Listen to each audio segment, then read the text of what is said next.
मकर संक्रांति के मौके पर सरकार ने किया सूर्य नमस्कार का आयोजन, 75 लाख लोग हुए शामिल।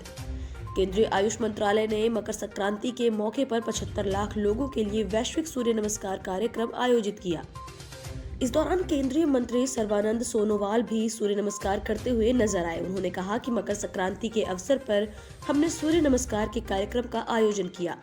इस कार्यक्रम में देश विदेश से करीब 75 लाख लोग शामिल हुए। आज लाखों लोग लगा रहे आस्था की डुबकी। अब तक मिले 70 कोरोना पॉजिटिव, सुपर स्प्रेडर बन सकता है माघ मेला। देश में कोरोना के बढ़ते मामलों के बीच उत्तर प्रदेश के प्रयागराज में माघ मेले का आयोजन हो रहा है। आस्था का ये मेला कोरोना का सुपर स्प्रेडर बन सकता है। आज यानी शुक्रवार को मकर संक्रांति के मौके पर लाखों लोग स्नान करेंगे। मेले में कोरोना विस्फोट हो चुका है। लगातार ये अपील की जा रही है कि मेला रद्द होना चाहिए, लेकिन प्रयागराज में ये मेला लगाया जा रहा है। ऐसे में ये सवाल भी उठ रहा है कि महामारी के दौर में ये मेला क्यों? 47 दिनों तक चलने वाले इस आयोजन के दौरान लाखों की तादाद में श्रद्धालु गंगा में स्नान करेंगे। देश के बड़े शहरों में अगले हफ्ते तक आ सकता है कोरोना का पीक, एक्सपर्ट्स ने किया दावा। देश में कोविड-19 संक्रमण के मामलों में तेजी देखी जा रही है। इसी बीच एक्सपर्ट्स का कहना है कि भारत के कुछ बड़े शहरों में अगले हफ्ते तक कोरोना संक्रमण के मामले पीक पर होंगे।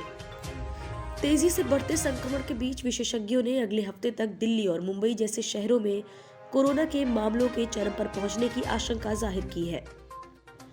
गुरुवार को 2,47,417 मामले सामने आए, जो एक महीने पहले के दैनिक मामलों से 30 गुना ज्यादा है।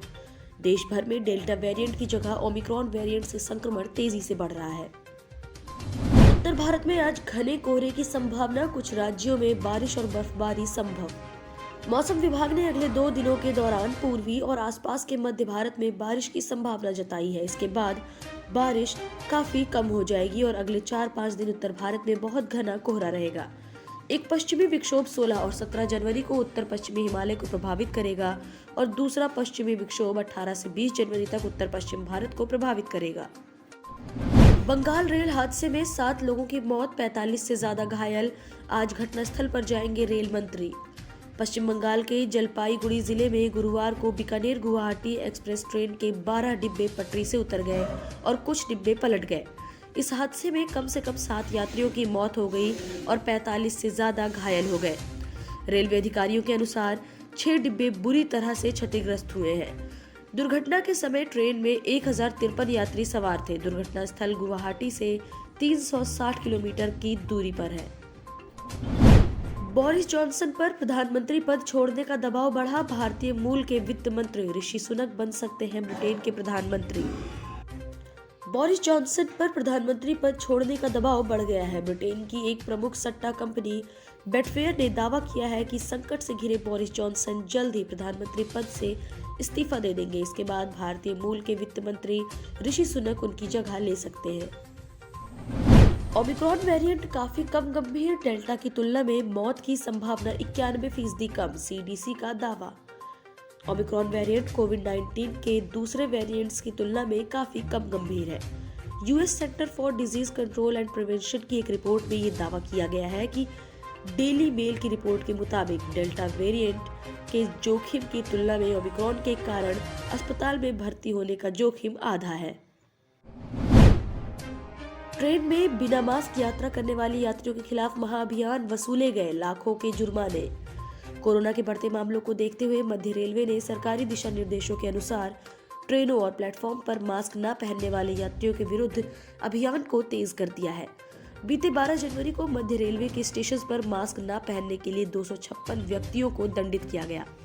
44,900 रुपए उनसे जुर्माने के रूप में वसूली की गई है।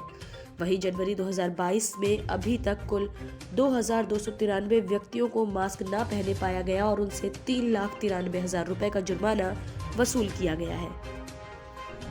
भारत में पिछले साल डेल्टा वेरिएंट से पैदा हुए हालात फिर हो सकते हैं उत्पन्न, संयुक्त राष्ट्र ने चेताया। कोरोना के ओमिक्रॉन वेरिएंट से बढ़ते संक्रमण को देखते हुए संयुक्त राष्ट्र ने भारत को चेताया है। संयुक्त राष्ट्र की एक रिपोर्ट में कहा गया है कि भारत में अप्रैल और जून 2021 के बीच कोविड-19 के डेल्टा वेरिएंट की घातक लहर में 2,40,000 लोगों की मौत हो गई थी। आर्थिक सुधार बाधित हुआ था और निकट समय में भी इसी तरह के हालात उत्पन्न हो सकते हैं।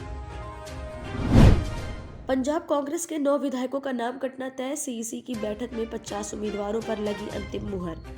पंजाब विधानसभा चुनाव को लेकर कांग्रेस पार्टी ने गुरुवार शाम को केंद्रीय चुनाव समिति की पहली बैठक बुलाई। पार्टी की इस सीईसी बैठक से पहले उम्मीदवारों के नामों के चयन को लेकर पंजाब कांग्रेस की स्क्रीनिंग कमेटी की अब तक 4 दौर की बैठकें दिल्ली में हो चुकी हैं। इस कमेटी के अध्यक्ष अजय माकन ने पंजाब के प्रभारी हरीश चौधरी, पंजाब के मुख्यमंत्री चरणजीत सिंह चन्नी, पंजाब कांग्रेस के अध्यक्ष नवजोत सिंह सिद्धू और कैंपेन कमेटी के चेयरमैन सुनील जाखड़ और कई दूसरे नेताओं से चर्चा कर करीब 78 उम्मीदवारों के नाम पर आम सहमति बनने के बाद केंद्रीय चुनाव समिति को सौंप दिए हैं।